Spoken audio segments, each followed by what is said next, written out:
Agents of Atlas, the people behind the move. Hey, it's Mark Hirschi with Movified. Welcome back to a Atlas Van Line Canada special spotlight. Today we are with the crew from AMJ Campbell. You know them as AMJ. They are across Canada. They are international. They are expanding in the States. Have the pleasure of having James Messenger with us, based out of Kitchener-Waterloo. James, what's going on? How are you? Mark, nice to have me on deck. I appreciate the time and energy. Yeah, no Doing problem. I great. appreciate it. It's always a change when you show up for a podcast and you're in a suit jacket. You know that James is not going on the truck today for sure. You never know. I've got my suit of honor behind me here if I need That's to. right. That's like you always find as we people don't realize as business owners we always are like the Supermen that hide our company shirts underneath our suit and tie, and we're always ready to peel that off and go, all right, let's go jump on the back of the truck. I always found that every time I wore fancy shoes someone's like, oh, can you go get this off the back of the truck? And I was like, forget it. You know what? I'm just gonna support runners and and some jeans and No a doubt about collared it, shirt. sir. Done it many, many times. So I kind of want to get a little bit of, some history, especially for yourself. You are generational in the industry. Can you give me a little bit of history on yourself? What made you want to kind of follow in those footsteps and the journey of AMJ? Yeah, absolutely. I think, so how old am I now? I'm probably 36, Mark. So I started packing boxes at 13 with my mom. So that's when it started. So what is that, 23 years ago? So at that time, my mom was commission packer in Kitchener. Started doing that to help her out. And then I kind of did the packing, moving when I got a little bit bigger, drove some trucks while I went to school, university, graduated university and said, I'm out of here. I'm good. I don't need to come back into the moving industry. I had enough.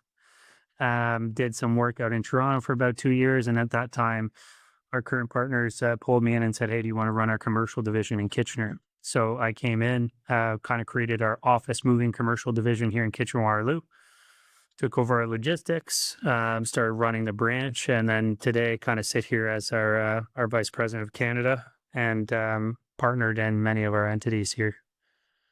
What do So you that's kind think? of the quick nitty gritty. What do you think the biggest draw was to come back into commercial? I mean, you went to university, you took schooling. What did you major in? Business. So I Business. got my Okay. BA from Laurier.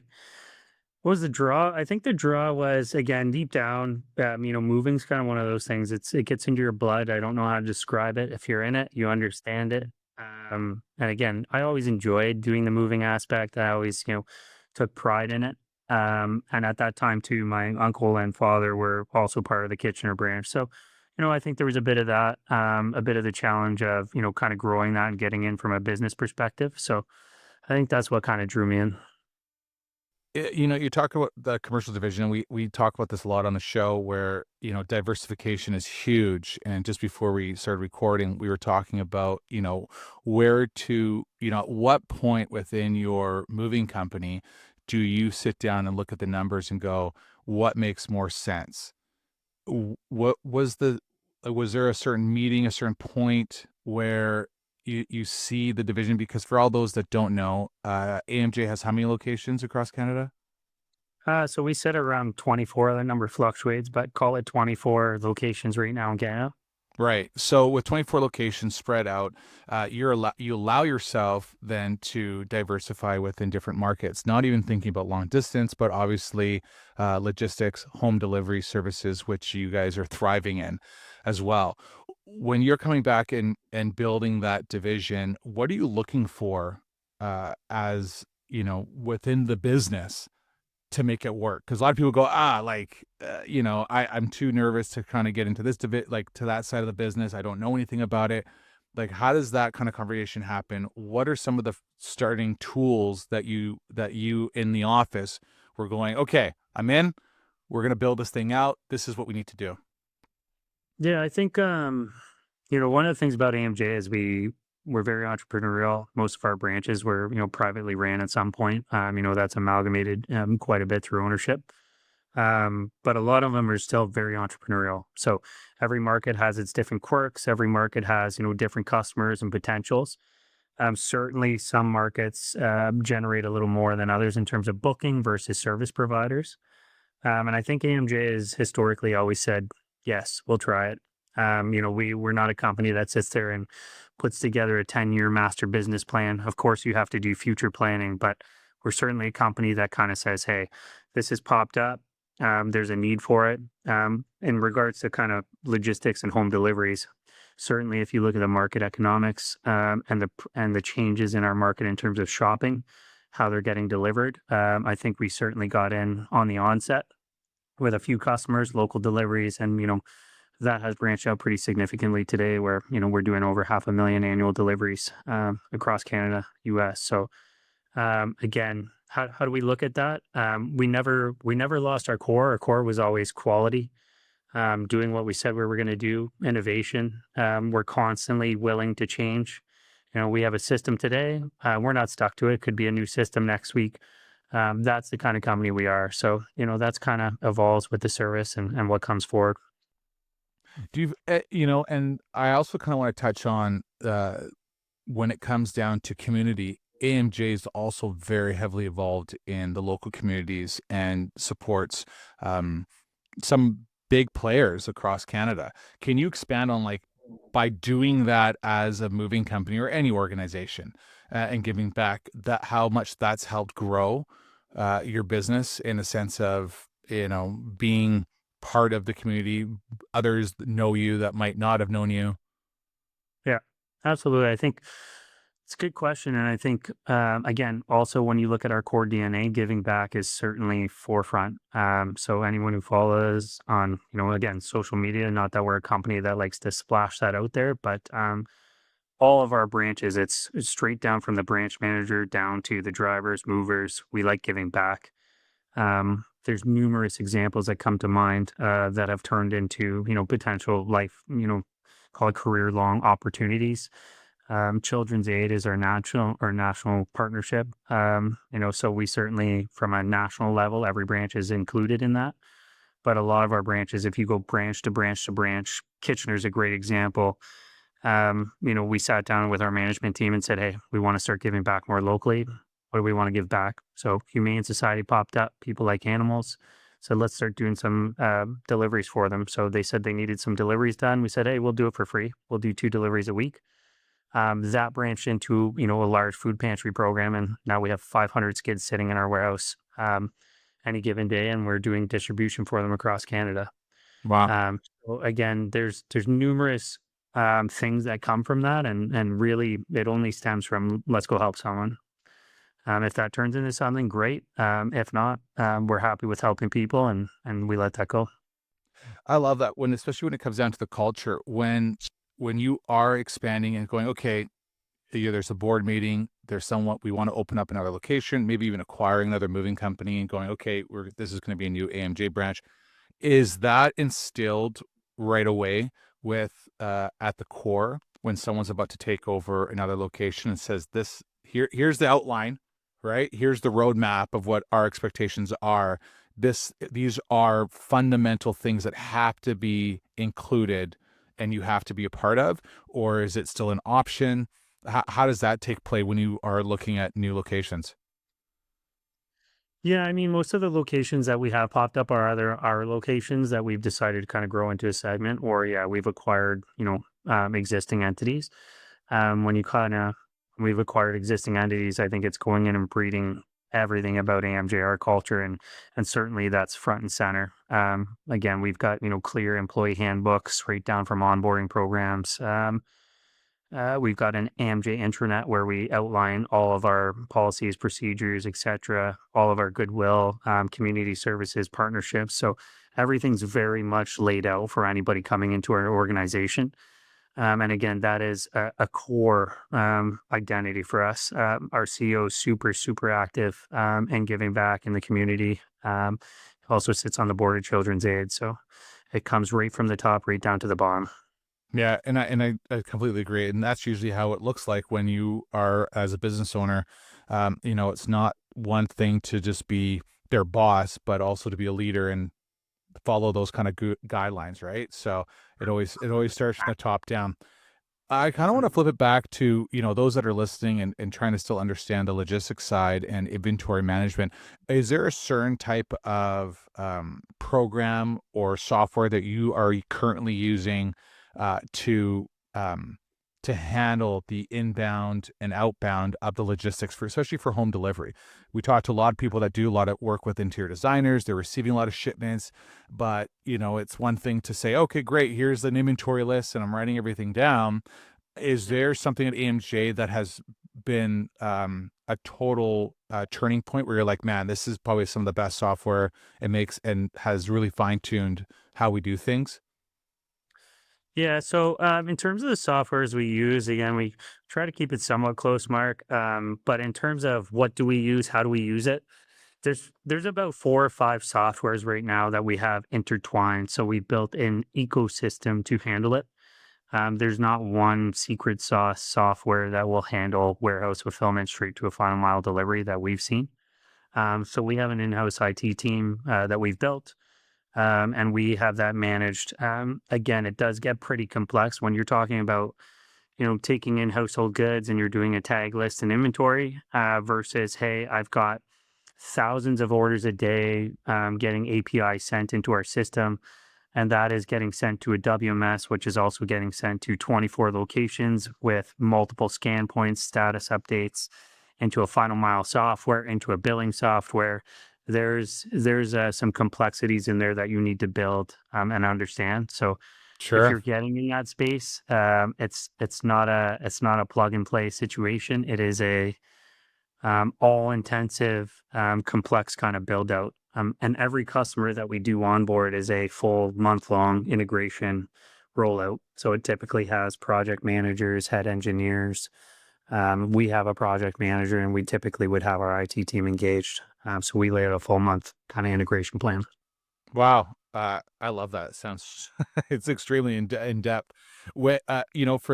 For um for those that are trying to get into it, what was a pitfall that you noticed right away that you had to change when it came to getting these kind of deliveries out that you're like, okay, this is not going to work?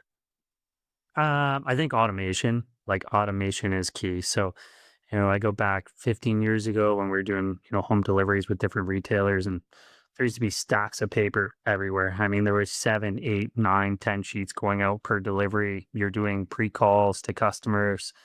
The body count to just manage that business was very high.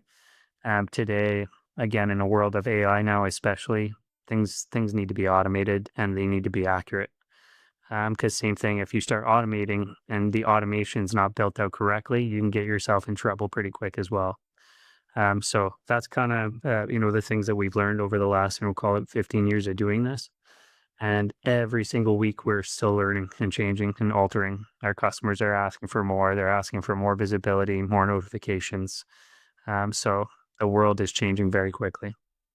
And I appreciate that answer. I agree. I feel like, especially with AI technology that's out there, and everybody wants things so fast. As soon as I place an order, I want to know who's delivering it. I want to know what time something's happening, and everything has to be set by the book. And if you are not having that automation correctly, you're telling a customer this is going to get delivered Monday morning, when in reality it's not even set for 2 weeks from now, Monday morning, because your automation wasn't set up. All right, let's flip the script here. Atlas, right? This is why we're on. We're all part of the Atlas Van Line agency. And I kind of wanted to get a little bit of, what makes AMJ stand out when it comes to being part of Atlas. Um, I mean, if you go sheer size, I'd say, we're probably what, 85% of, Right. Atlas Canada, maybe from a size perspective. So I'd say, hey, from a sheer size perspective, we're a large Atlas agent. If you put us in the AWG family and call it North America, we probably sit in the top 5 or 6 category there. So, AMJ is a big entity. With that, we're a big entity, but we certainly feel that, hey, where do we sit in the Atlas family? I think we help push the entire Atlas family, and I think we help push initiatives, over the line. I think we're a company that, like I said, not set in our ways.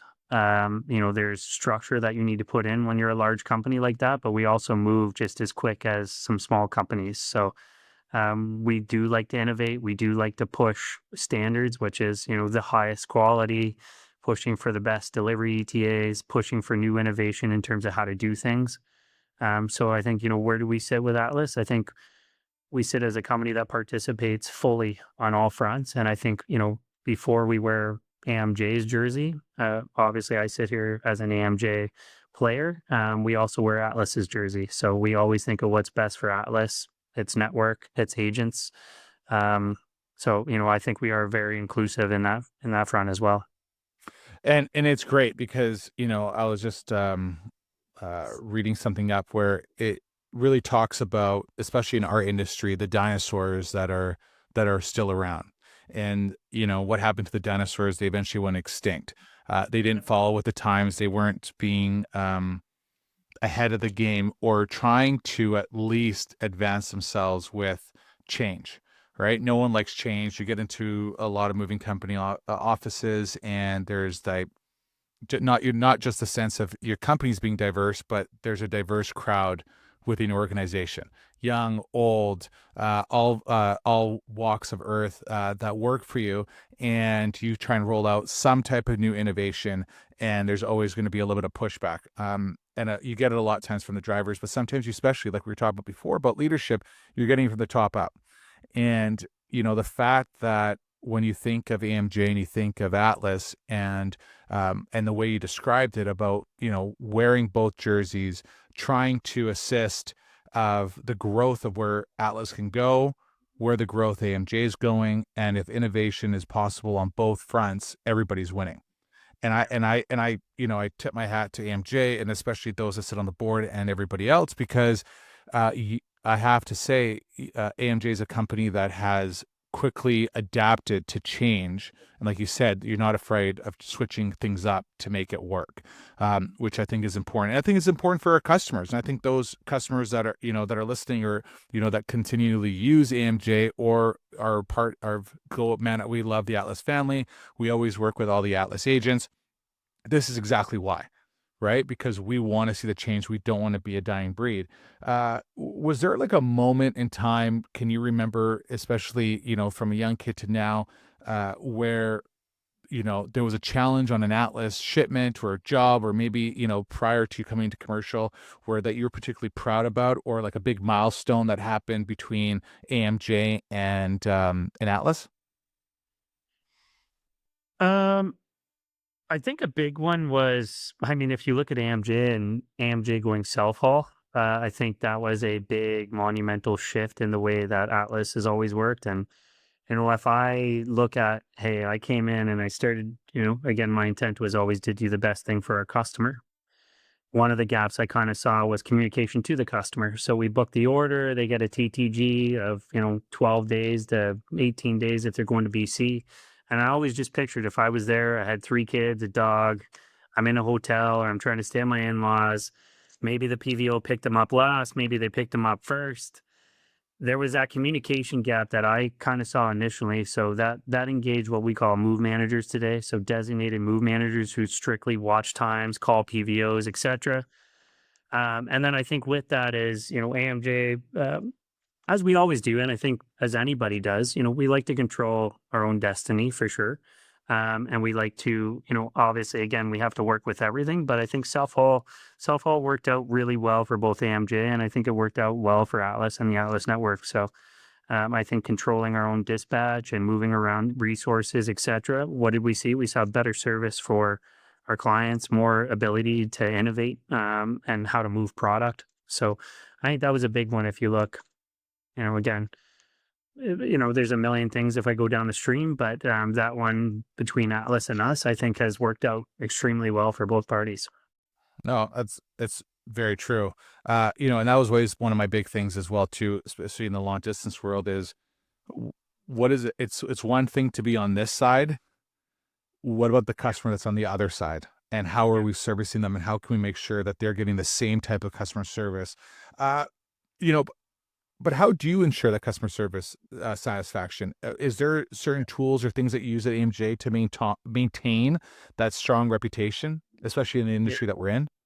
Like I think so we certainly have AtlasNet, but we also use our own software. So every one of our orders goes into our software. It's got touch points. So we've got mapped out touch points with every single job that we book. So the agent's required to have a move management or a move manager take over that. If it's corporate, shipments, we have corporate move managers. We also have a central operations team, and their job is to ensure deadlines, et cetera, is all followed. So all of that is documented. So, again, we touch base with a client 24, 48 hours prior to load, 24, 48 hours after load, 24, 48 hours prior to delivery, 24, 48 hours after delivery. All of that is outlined. All of that is noted. And it's kind of that no news is good news. Like it drives me absolutely mental. So no news means you don't know what's going on with your customer. And you either just assume that it went good or you hope that it went good. That's what that means to me. So every one of our customers is talked to. We know what's happened. Atlas obviously sends out their surveys on locals. We send out our own. So we want to know, how did your job go? Hopefully it went good. If it didn't go good, we're going to fix it immediately and get on it. So that's how we operate. Which I love, and I got to share a story that James probably doesn't know, but we had ordered a mattress, and of course AMJ was the guys that are going to be delivering it out to our house, and we received the text messages, the notifications, we got the emails, everything was set up. The guys arrived within the window. They came in uniform. Now I did hand them Salmon's t-shirts. I said, "Look, you guys, these shirts look rotten." They were wearing AMJ shirts, and they maybe were a bit faded. No, I'm joking, but it's totally fine. I stole about a dozen pads from your truck in a 2-wheel dolly, so I've already had the office graffitied off that says AMG on there. I think it just says like Exactly. Salmons or Ellis on there now. But the touch points were right on par. Right. I mean, for a customer's point of view, you knew when the shipment was coming, you knew what was happening. And I stress this and try and push it so much in our industry that if we're not Uberifying the industry and the service, customers will go with someone else. And Yeah. we should be ahead of the game in making sure that happens. Um, We're getting so nitty gritty on our home delivery side that our crews sure. actually take pictures every single morning. So we have roughly 260 pictures of crews coming in daily, to make sure that they're in uniform, spec, etc., how we expect them. A lot of our retail customers are pushing for that service now. So, Wow. it used to be great. You get product to the house, good for you. Now the customer is going, hey, how did you put that couch in there? Did you fluff up the cushions? Were you guys presentable? Much like that Uber. I'm getting into an Uber. I know my driver. I know his rating. His car smells fresh. He's got some mints and gums for me. That's the type of service. So when you say Uberfied, I think that's where it's going. It has to. For customers planning a big move, what's one piece of advice that you could share with them? I mean, the magic is always, plan earlier. Obviously, our world, I think that is unfortunately going the other way where people are last minute planning, last minute finding moving companies. So we're always pushing people to try and plan a little bit earlier. And then one, certainly look up credible CAM preferred mover. So again, as we know, there's internet warriors all over the place. Every industry is not able to miss that portion. So moving especially bad. So it's pretty easy to set up a website, set up a general moving template. You don't know where your stuff's going. So we always caution people. Obviously, they don't think about it, but your entire life goods, everything that you've accumulated is going onto a truck. You better hope you know where that's going, how it's going, who it's going with. People forget that factor. Maybe they're naive to it. Maybe they want to save $1,000, but it's like getting into a fire. You watch your house burn on in a fire. It's the same thing as a moving truck. You better know where that's going. And we've all heard the horror stories. So that's what we kind of advise our clients. What's the best advice someone's ever given you? Hmm. I don't know. I think work hard. I think I've always, worked hard. And I always kind of tell people in our industry, because as we know, moving is a hardworking blue collar industry. I think we have, AMJ's got hundreds and thousands of employees that work extremely hard. And I always told people, work hard and good things will come. So most of our staff, same thing. Don't compare yourself to others. Work hard, good things will come your way.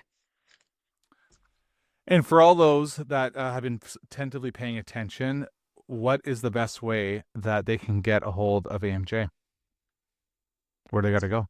So we have a 1-800 customer service line that would direct based off your location. It also goes to our head office. We've got a customer communications email, which is also listed on our website. And of course, our website's actually changed from amjcampbell.com to amjmove.com. So we're kind of branding ourselves now as AMJ only. So the Campbell is getting dropped off. So you'll start to see our trucks change that way. Our website is now focused on AMJ. So yeah, all of that is outlined and listed there. I like it.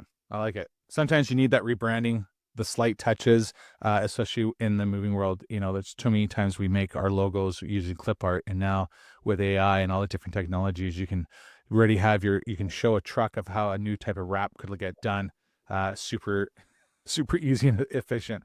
The designers 100%. might not like it when it's all done in AI, but at least you get a good idea. Yeah, 100%. This has been great, James. I really appreciate it. I don't want to take too much more of your time. Again, for all those that are listening and watching, make sure you check out amjmove.com and .ca, I'm assuming as well too for in Canada. You got to make sure you get both those domains locked in. Absolutely. James is nodding head. Absolutely. He's like he's thinking in his head. Did we? Yeah, we got it. And it's great. We also have the amjlogistics.com, Mark. So our logistics Correct. entity is sitting on its own website now as well. Oh, fantastic. So make sure you check those guys out if you have used them. If you use any of our services and you are a client, hit us up with that 5-star Google review. We always appreciate the feedback. We want to know, we want to learn more. And then for all those that are looking to plan a move, this is how it works together, whether it's being a self-haul, whether it's, we've done a lot of things with AMJ as well too, through the Atlas van line. This is where synergy gets in place when you work together with agents of the same caliber. You can work together, you get jobs that you wouldn't expect to happen, and everybody's happy, especially the client. So stay movified, everybody, and until next time, talk later. Thanks, James. Thank you. Appreciate it, Mark. Appreciate it.